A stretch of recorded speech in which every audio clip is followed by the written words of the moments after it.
Kolkata TV ডিজিটালে আপনাদের স্বাগত। আমি ইন্দ্রাণী রয়েছে আপনাদের সঙ্গে। আমার সঙ্গে রয়েছেন আমাদের মুখ্য রাজনৈতিক বিশ্লেষক জয়ন্ত ঘোষাল। জয়ন্তদারই বিশ্লেষণ আমরা শুনবো, প্রত্যেকটা গুরুত্বপূর্ণ খবর আপনাদের জানাবো এবং আমাদের যে অনুষ্ঠান ঘোষাল নামা, সেখানে জয়ন্তদা আপনাদের জানাবেন সবকিছু, সেই বিশ্লেষণ আমরা শুনবো। এবং প্রথমেই আজ যে খবরের দিকে নজর রাখবো তা হচ্ছে রাজস্থানের পাঠ্যপুস্তক নিয়ে বিতর্ক শুরু হয়েছে, রাজনৈতিক বিতর্ক। কেন? কারণ সেখানে যে ক্লাস 12-এর বই, সেখান থেকে গান্ধী নেহেরু অর্থাৎ কংগ্রেসের যে যুগ, যে নেতৃত্ব, তাদেরকে বাদ দেওয়ার একটা সিদ্ধান্ত নেওয়া হয়েছে এবং রাজস্থান সরকারের যিনি শিক্ষামন্ত্রী, তিনি কিন্তু এই ঘোষণা করে দিয়েছেন।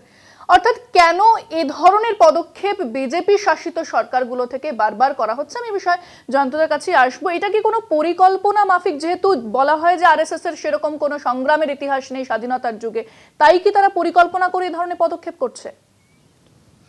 একটা পরিকল্পনা নিশ্চয়ই আছে এবং সেই পরিকল্পনাটা রাজস্থানের এই যে সিদ্ধান্ত, ক্যাবিনেটের যে সিদ্ধান্ত বা সরকারের যে সিদ্ধান্ত, সেই সরকারের এই ছোট একটা ঘটনা, মানে একটা সিলেবাসে একটা রাজ্যে, সেখানে এই পরিকল্পনাটা কতটা সচেতনভাবে সুপরিকল্পিতভাবে রূপায়িত হয়েছে সেটা আমি জানি না, কিন্তু যেটা বৃহৎ প্রেক্ষাপট সেটা কিন্তু এটা বলছে যে ভারতে নেহেরু গান্ধী যুগ বলে একটা যুগকে তো বলা হয় এবং সেটা স্বাধীনতার আগে থাকতেই কিন্তু শুরু হয়ে গেছে। এবং গান্ধীজি প্রথম রাজনৈতিক ব্যক্তিত্ব যিনি ভারতে যে স্বাধীনতা সংগ্রাম, সেটা অভিজাতদের ড্রয়িং রুম থেকে, কংগ্রেসের যে অভিজাত ড্রয়িং রুম থেকে সেটাকে বের করে নিয়ে মাস মুভমেন্টে সামিল করেছিলেন, যে কারণে লেনিনের মতো মানুষও গান্ধীজিকে প্রশংসা করেছিলেন এবং লেনিন বলেছিলেন যে গান্ধীজি সেই সময় একটা প্রোগ্রেসিভ চরিত্র। ভাবা যায়, মানে আমরা তো গান্ধীজিকে বরং অনেক সময় বলি যে তিনি ভীষণ ট্র্যাডিশনালিস্ট ছিলেন, মডার্নিস্ট ছিলেন না, তিনি ভীষণভাবে রক্ষণশীল, ফিউডাল, হ্যাঁ, এবং নেহেরু প্রোগ্রেসিভ। নেহেরু রাউরকেল্লায় ভিলাইতে স্টিল প্লান্ট করে, আর গান্ধীজি তো শুধু রামধুন করলো, আর তিনি তো, কিন্তু সেই সময় সমাজের যে পরিবর্তনটা এলো, মানে সামন্ততন্ত্র থেকে পুঁজিবাদের বিকাশেও গান্ধীজির ভূমিকা কিন্তু লেনিন স্বীকার করেছেন, এটা মনে রাখতে হবে।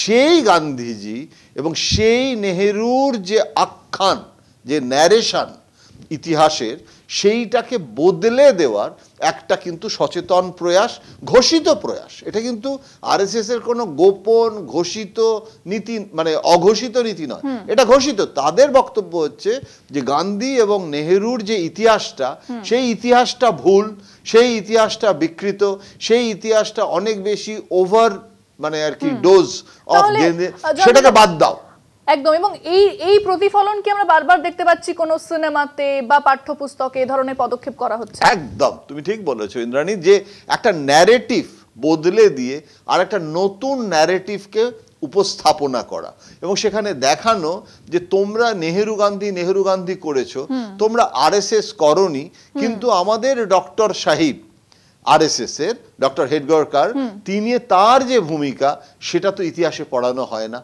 সুতরাং এটা যেন একটা থিসিসের বদলে অ্যান্টিথিসিস, অর্থাৎ ওটাকে ফেলে দাও, এইবারে আমরা আরএসএস এর কন্ট্রিবিউশন, আরএসএস এর ইতিহাস, তাহলে কয়েকটা জেনারেশন যদি এইভাবে পড়ানো হয়, তাহলে তো তারা নেহেরু গান্ধীর ভূমিকাটাই তাদের ভুলে যেতে বাধ্য হবে, কারণ সেটা তো সিলেবাসেই থাকবে না।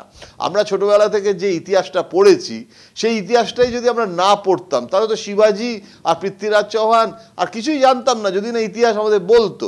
তো এই পাঠ্যপুস্তকে সিলেবাসের পরিবর্তন চিরকাল রাজনৈতিক উদ্দেশ্য সাধিত করে, রাজস্থান সর্বশেষতম নিদর্শন। একেবারে আপনারা জয়ন্তদার বিশ্লেষণ শুনলেন এবং এরকমই বিশ্লেষণ শোনার জন্য, এবং অবশ্যই যদি আরো জানতে চান আমাদের এই এপিসোড এবং আমাদের এই অনুষ্ঠানে নজর রাখতে হবে, ঘোষাল নামার দিকে নজর রাখতে হবে আপনাদেরও। পরবর্তী এপিসোড নিয়ে অবশ্যই আমরা হাজির হব। দেখতে থাকুন কলকাতা টিভি এবং কলকাতা টিভি ডিজিটাল।